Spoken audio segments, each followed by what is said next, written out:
Pues ya nos toca hoy la tercera frase o tercera expresión que el Señor Jesús enseña en Mateo capítulo 6. Acompáñenme por favor hasta ahí para que veamos qué es lo que sigue. Recordemos que estamos estudiando el Padre Nuestro, la forma correcta en que debemos orar. No es que solamente de esta manera podamos orar. Más adelante en la Biblia el apóstol Pablo nos dice que debemos orar con toda oración, con toda súplica, con ruegos, con acción de gracias. Entonces no es que esto sea la única manera de orar, pero sí el Señor Jesús nos está enseñando aquí la forma en que debemos de orar en nuestra comunión íntima con Dios, cuando estamos en esos momentos de privacidad únicamente Dios y nosotros. No se refiere a cuando estamos en la iglesia o cuando vamos a visitar a una persona y entonces podemos orar de otra manera, podemos interceder, podemos alabar, podemos adorar, en fin, hay otras maneras en las que nos podemos comunicar con Dios, pero esto que el Señor Jesús está enseñando es en nuestra comunión personal. Por eso es que aquí en Mateo capítulo 6, verso 5, el 6 mejor dicho, Mateo 6 6 dice: mas tú cuando ores, entra en tu aposento y cerrada la puerta, ora a tu Padre que está en secreto, y tu Padre que ve en secreto te recompensará en público. Notamos claramente cómo la instrucción del Señor es: cuando ores, entra en tu aposento, entra en tu recámara, entra en el lugar que tú has dispuesto para orar, y dice: cerrada la puerta, ora a tu Padre que está en secreto. Es decir, nos está hablando de un momento de intimidad, un momento de comunión personal. Insisto, aunque en algún momento el Señor Jesús dice o habla acerca de aquellos que oran en público, pero el problema no es orar en público, el problema es orar para ser vistos de la gente, es lo que dice el Señor Jesús ahí. No seas como los fariseos, porque ellos aman orar en las esquinas y en las plazas para ser vistos de las gentes. Si nosotros en algún momento, bajo alguna necesidad, oramos en alguna plaza, en algún lugar público, bueno, si lo hacemos con una buena intención está bien. El problema es que lo hagamos para que la gente reconozca o nos admire o hable bien de nosotros, ¿sí? Entonces, esta oración que estamos aprendiendo es en nuestra comunión personal, en esos momentos devocionales que tenemos con Dios. Y dice después en el verso 9: vosotros pues oraréis así: Padre nuestro que estás en los cielos, santificado sea tu nombre. Esta es la primera expresión que nos enseña el Señor Jesucristo. Ya hablamos acerca de ella, que podemos acercarnos a Dios como nuestro Padre, pero como nuestro Padre celestial, es decir, con mucho respeto, con reverencia, con honra hacia Él. Pues no es cualquier Padre, es el Padre celestial, el Padre que es el que gobierna todo el universo, y debemos nosotros de acercarnos a Él con reverencia. Y después de ese: santificado sea tu nombre, ahí refuerza la idea de que de que es Dios, de que sí es cierto que es mi Padre y puedo acercarme a Él con confianza, pero debo respetarlo como Dios, como aquel que su nombre debe hacerse respetar. Eso es lo que significa santificado sea tu nombre, o hay que darle el valor que tiene tu nombre, tu persona, es decir, hablando de Dios.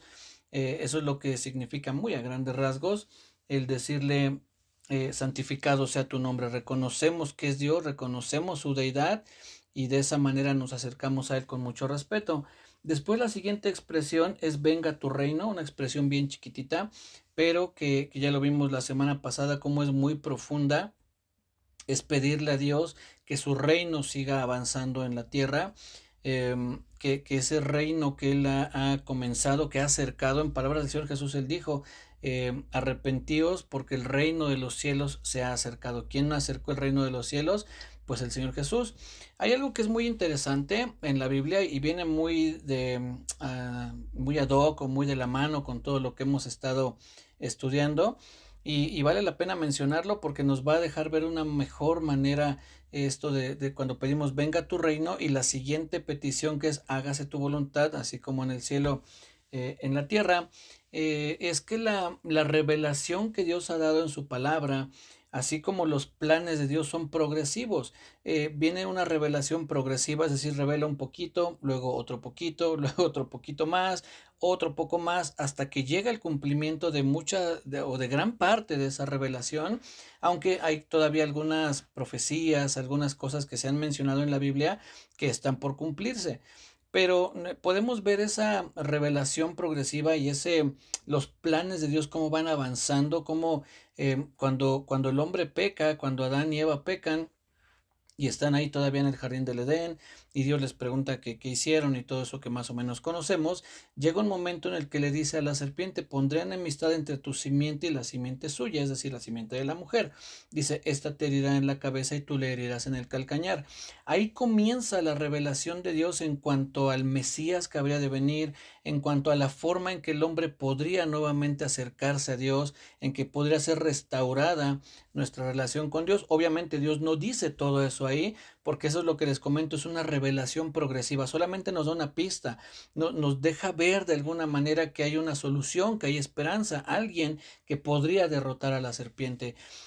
Posiblemente en aquellos tiempos, en ese momento en que Dios habla estas palabras con Eva y la serpiente específicamente, yo creo que pasa algún tiempo y quizá Eva ve a sus hijos, ve a Caín, ve a Abel y piensa que tal vez alguno de ellos sea al que Dios se refería cuando dicen tu simiente, y quizá Eva pensaría, bueno, a lo mejor es Caín o tal vez puede ser Abel quien va a derrotar a la serpiente, pero resulta que después Caín mata a Abel y Caín queda pues en automático descalificado, ya había cometido pecado, no podría ser él quien derrotaría a la serpiente, y bueno, pues Abel muere y tampoco podría haber sido él, o no fue él quien derrotó a la serpiente.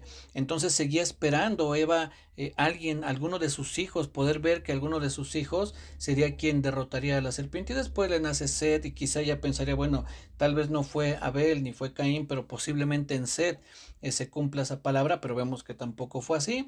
Y esto solamente lo estoy suponiendo, no es que la Biblia diga que así Eva estaba esperando, solamente es una imaginación mía, pero vemos que pasa el tiempo y después Dios elige a Abraham, un descendiente de Adán y de Eva, y a él también le da una promesa, le dice que en su simiente serían benditas todas las familias de la tierra. Ya nos deja ver un poco más claro que hacia dónde apunta, ¿no? Después de los descendientes de Adán y Eva encontramos a Matusalén, a Noé, a Enoc, a muchos de esos pues nombres conocidos u hombres conocidos, pero ninguno de ellos le da una palabra más acerca de estos datos o de esta revelación. Se la da después a Abraham, después a Isaac, después a Jacob.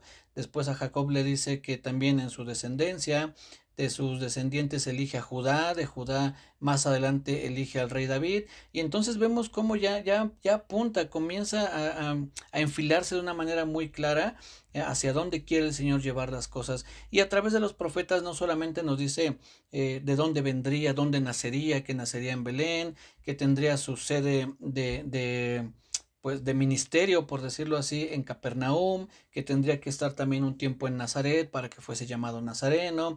En fin, ya nos da datos un poco más claros, de modo que si uno va siguiendo como los inspectores de antes que andaban con su lupa, si uno sigue tras esas pistas, puede uno llegar hasta el Señor Jesucristo de una manera pues clara.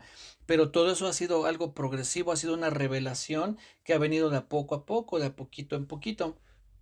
Todo esto lo comento porque cuando uno pide que venga el reino de Dios, el crecimiento o la expansión del reino también es algo progresivo. El Señor Jesús comenzó o acercó el reino conforme a lo que Él dice, pero ese reino se estableció cuando Él viene a la tierra, cuando Él derrota al diablo, cuando Él comienza esa obra aquí. Sin embargo, ese reino no está consumado.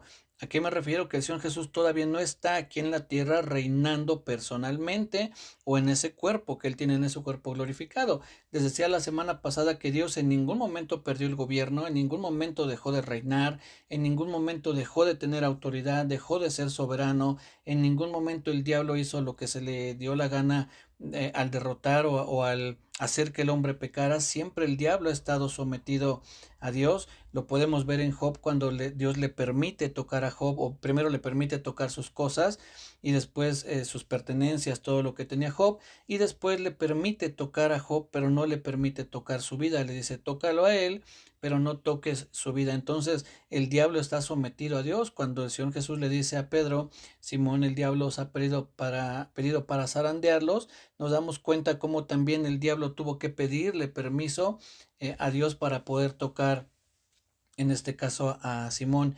pero nos damos cuenta cómo el Señor Jesús ha estado estableciendo ese reino, ha estado avanzando ese reino, porque también es algo progresivo hasta que llega la consumación ese reino. ¿Cuándo será la consumación? Cuando venga el Señor Jesucristo por segunda vez aquí a la tierra y entonces todo el gobierno lo tenga Él sea quien gobierna en toda la tierra, ahí veremos cumplido ya la totalidad de ese reino. Entonces, cuando decimos venga tu reino, estamos esperando ese cumplimiento, ese avance, el crecimiento del reino a nivel mundial, pero también en nuestra vida. Recordemos que les decía que el reino de Dios es justicia, gozo y paz, y son cosas que están dentro de nosotros, que también en nosotros va creciendo el reino de Dios.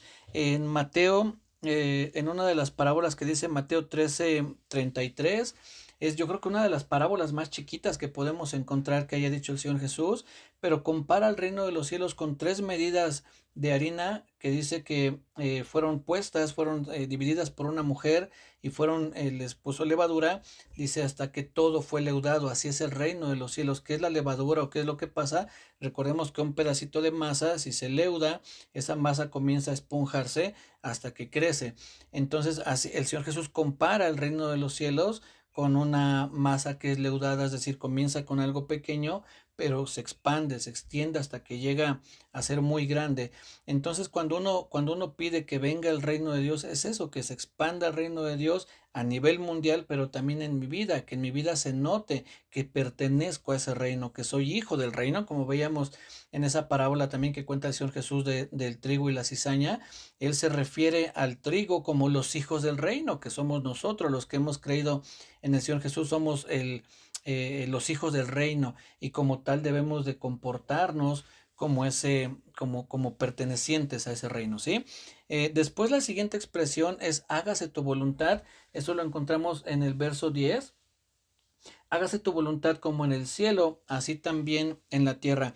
Y el pedir que se haga la voluntad de Dios, de entrada quiero compartir qué significa voluntad, porque a veces solamente tenemos una idea, al menos yo sí la tenía, una idea muy vaga de lo que era la voluntad, y conforme a un diccionario dice que es la disposición, el precepto o el mandato de alguien, porque hay otras acepciones de voluntad, como cuando alguien dice, es que lo hizo de buena voluntad, es decir, lo hizo de buena manera, con un buen ánimo, pero cuando aquí se refiere a hágase tu voluntad, se está refiriendo a que lo que Dios dispuso, los preceptos o mandatos que Él dio, se cumplan. Hágase tu voluntad en el cielo como en la tierra.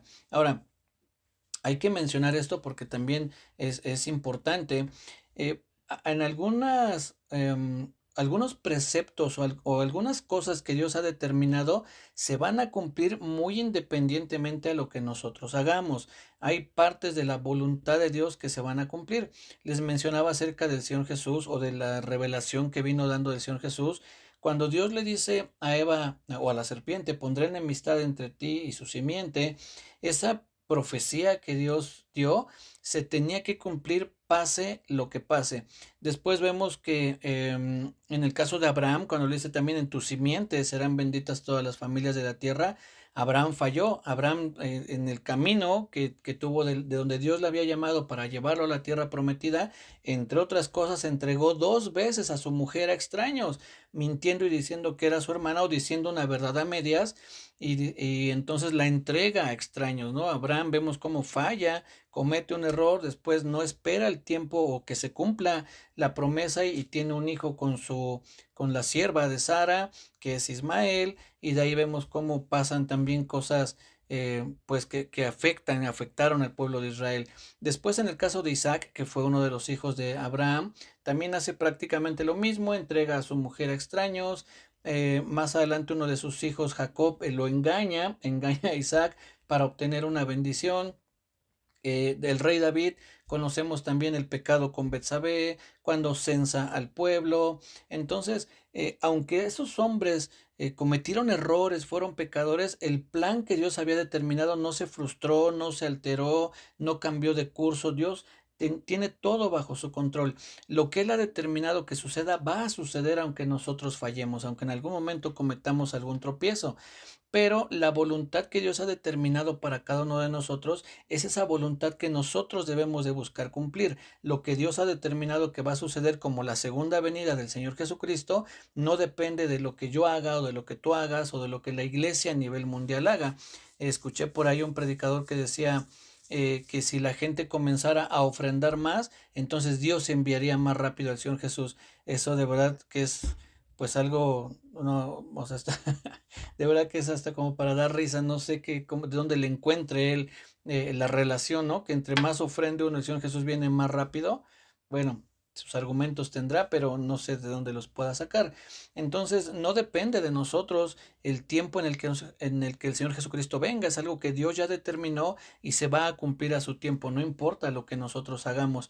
Es más, si toda la iglesia a nivel del mundo dejara de ofrendar, si nadie, ningún hermano volviera a ofrendar nunca más, de todos modos lo que Dios estableció, el tiempo en el que iba a venir el Señor Jesús va a venir, porque no depende de nuestras ofrendas que demos o dejemos de dar.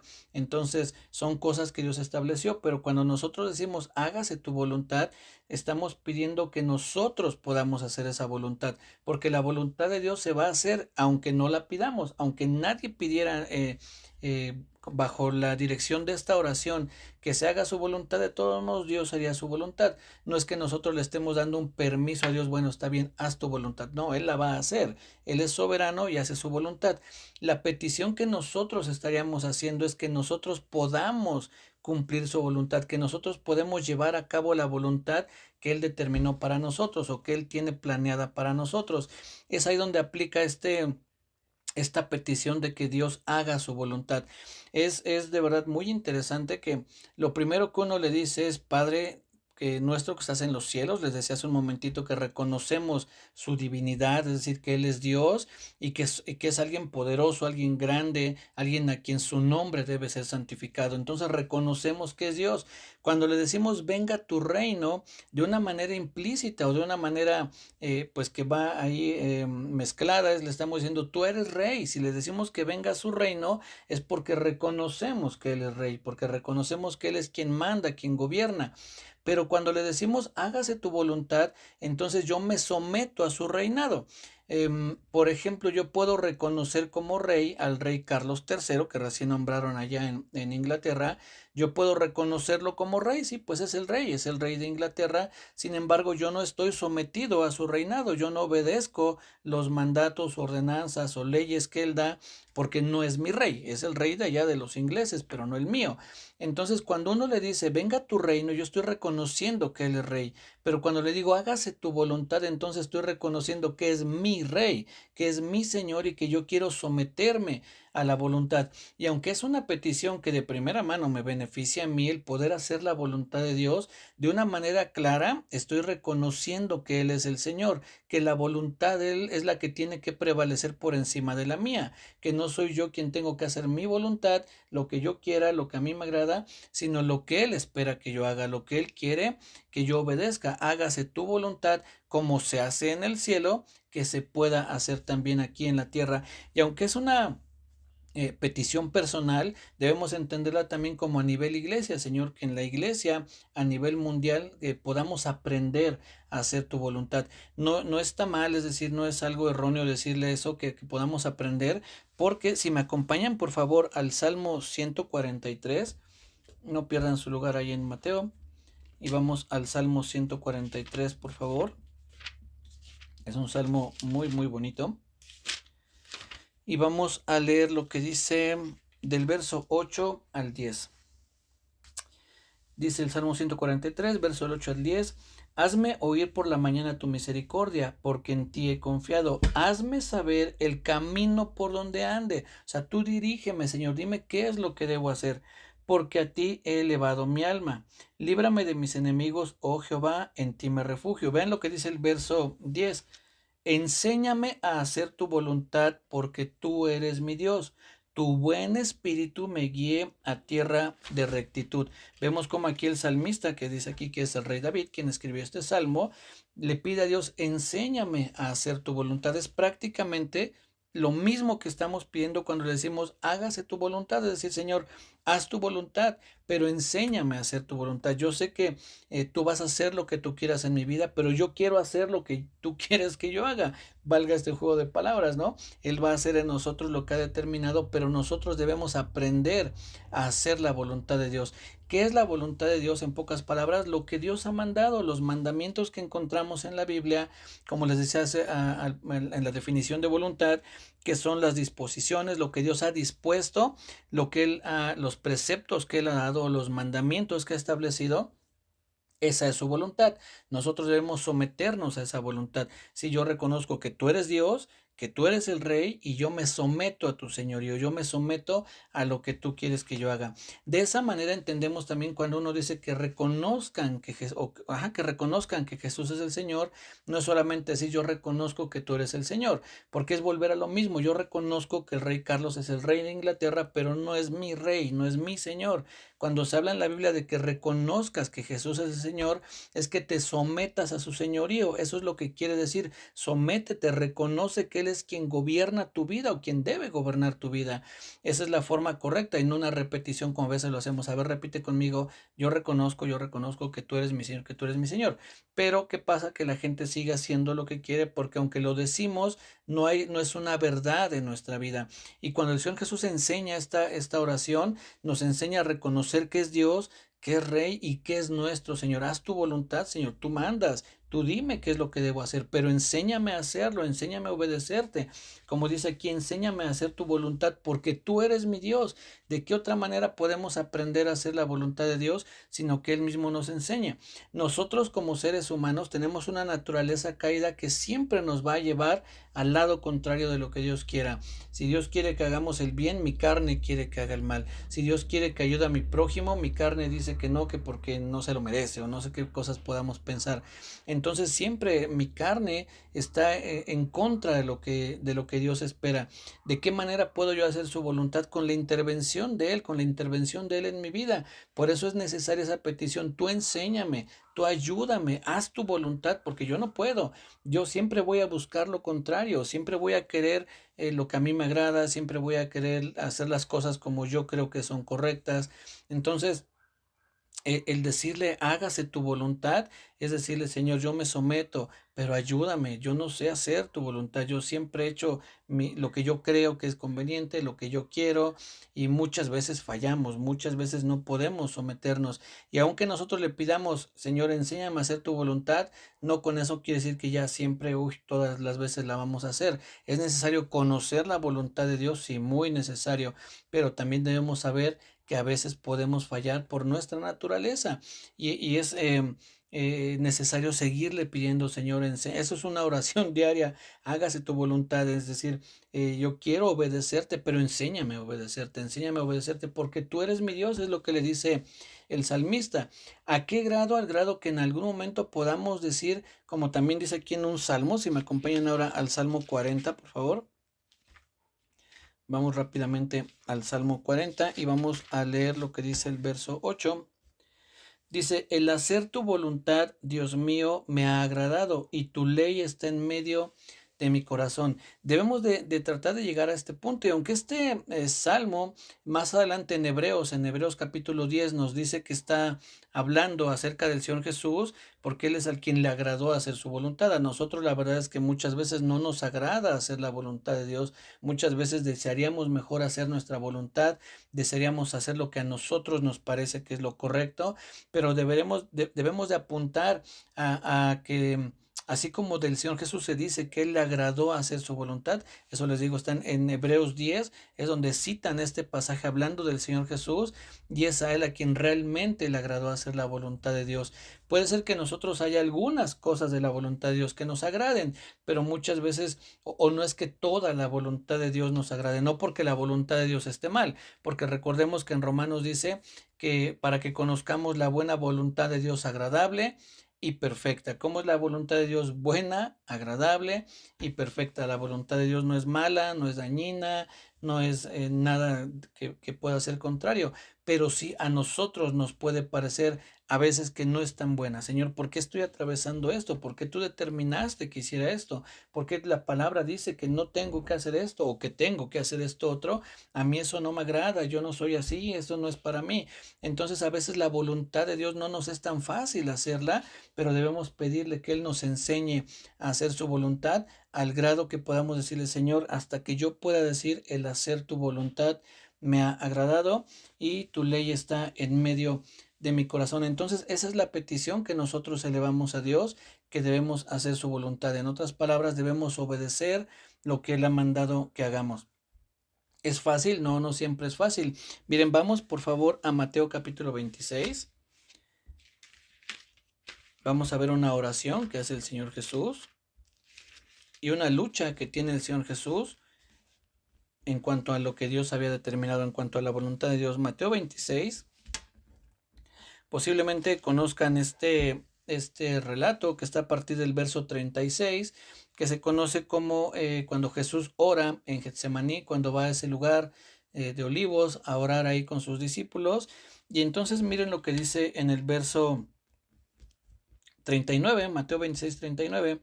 Yendo un poco adelante, se postró sobre su rostro, orando y diciendo, Padre mío, si es posible, pase de mí esta copa, pero no sea como yo quiero, sino como tú. ¿Con qué estaba luchando ahí el Señor Jesús? Con la voluntad, con lo que Dios había establecido. Señor, tú estableciste que yo beba esta copa, pero ¿será posible que no la beba? Dice, pero no sea como yo, sino como tú quieras. Eh, Antes de continuar leyendo este pasaje, también es conveniente mencionar que nosotros también muchas veces nos vamos a encontrar luchando con la voluntad de Dios. Por una parte le decimos, Señor, hágase tu voluntad, pero por otra parte, cuando se hace la voluntad de Dios, decimos, Señor, pero ¿por qué me pasa esto? ¿Por qué estoy atravesando esta situación? ¿Por qué es que las cosas no salen como yo quiero? Y entonces nos encontramos luchando con la voluntad de Dios. Y yo sé que los momentos más difíciles para decirle a Dios que es bueno, que lo amamos, que es fiel, que se haga su voluntad, es cuando atravesamos por conflictos, porque quisiéramos que Él haga las cosas de la manera en que nosotros pensamos que es lo correcto. Y nos encontramos en esa lucha con Dios, como aquí el Señor Jesús le dice, Señor, ¿es posible que pase esta situación de mí? ¿Es necesario que yo atraviese por esto? ¿No será posible que cambie las cosas? Y muchas veces el Señor nos va a decir, como en el caso del Señor Jesús, no, no es posible, no es que la Biblia registre que el Señor haya dicho eso, pero por lo que conocemos de la historia, pues no era posible que la copa no pasara, sino que tenía que hacer, pues beber la copa. Y él mismo lo dice, la copa que mi padre me ha dado no la he de beber. ¿Qué entendemos que le dijo el padre? No, hijo, no es posible. Ahí está la copa, bébela. Entonces nosotros a veces las cosas pueden no parecernos la mejor idea o lo mejor que Dios ha planeado, pero vuelvo a lo mismo, debemos de recordar y reconocer que la voluntad de Dios es buena, agradable y perfecta, aunque a mis ojos no sea ni tan buena, ni tan agradable, ni perfecta, pero Él tiene un plan, Él determinó un plan que es para nuestro bien. Todo lo que Dios hace es para nuestro crecimiento, para nuestra perfección, para nuestra fortaleza, para que nuestro amor crezca, trabajar la paciencia, en fin, todo lo que Dios ha determinado que seamos y en las áreas que debemos crecer, es lo que Él está moviendo a nuestro alrededor para que podamos llegar a ser como su Hijo Jesucristo. Debemos ser o llegar a esa estatura, a la imagen de nuestro Señor, y es necesario que también nosotros atravesemos por esas situaciones, ¿sí? Sigamos leyendo lo que dice aquí en Mateo. Dice después en el verso 42, otra vez fue y oró por segunda vez diciendo, Padre mío, si no puede pasar de mí esta copa sin que yo la beba, hágase tu voluntad. Ahí está lo que enseñó en Mateo capítulo 6. Él mismo como el maestro, como el gran maestro, tenía que poner en práctica lo que él había enseñado. Él no le puede decir, o no nos puede decir, bueno, ustedes oren diciéndole, hágase tu voluntad, pero aquí no, yo no estoy de acuerdo, ¿por qué? No, y a mí, y no, tienes que responderme, y no, no, a mí me tienes que decir que sí porque soy tu hijo. ¿No? Él mismo le dice, hágase tu voluntad. Lo que Él nos enseña a pedir, lo pide aquí y no lo pide en un momento en el que, Señor, ¿me das 1 millón o me das dos? Bueno, hágase tu voluntad. No, qué padre que dijera, dame 1 o dame 2 millones. Pues qué padre, ¿no? Él lo está diciendo en un momento en el que él sabía lo terrible que iba a acontecer después de eso, la crucifixión, todos los azotes, el maltrato que iba a recibir, pero sobre todo ese momento en el que él iba a cargar el pecado de todo el mundo y el juicio de Dios iba a caer sobre él. Comúnmente la Biblia, cuando habla acerca de alguna copa o de alguna copa amarga, principalmente alguna copa que no se quiere beber, es porque está hablando acerca del juicio de Dios. Eso después lo podemos ver a profundidad, pero podemos entender que esa copa se refería al juicio de Dios, al castigo que iba a recibir de parte de Dios, que debimos haberlo recibido nosotros por nuestro pecado, pero lo recibió el Señor Jesús. Y él le dice, es posible que tu juicio no caiga sobre mí. Y el padre le habría dicho, no, hijo, es necesario que tú cargues, con el que tú recibas ese castigo, ese juicio, para que todos los demás que creen en ti puedan ser salvos. Entonces, aquí el Señor Jesús le dice, ¿es posible? No, bueno, entonces hágase tu voluntad, como tú lo has determinado, como tú lo has planeado, así que se haga. Entonces, es un momento sumamente difícil, es un momento terrible el que está viviendo el Señor Jesús, pero en ese instante le dice, no sé cómo, le dice, hágase tu voluntad. Si no es posible, entonces hágase tu voluntad. Y es así como nosotros también debemos aprender a decirle, Señor, hágase tu voluntad cuando todo está bien, cuando nos parece que las cosas van marchando bien, que van viento en popa, que es miel sobre hojuelas, pero también cuando nos parece que las cosas se salieron de control, cuando nos parece que todo está de cabeza, también ahí debemos decirle, Señor, es posible que pase todo esto de mí, pero si no, hágase tu voluntad. ¿Por qué? Porque recordemos nuevamente, la voluntad de Dios es buena, agradable y perfecta. Dios no va a hacer algo para destruirnos, Dios va a hacer las cosas para edificarnos, siempre y cuando que nosotros, como les decía al principio, el llegar a este punto de decirle hágase tu voluntad es porque reconocemos que Él es Dios, que Él es el Rey y nosotros nos sometemos a su señorío.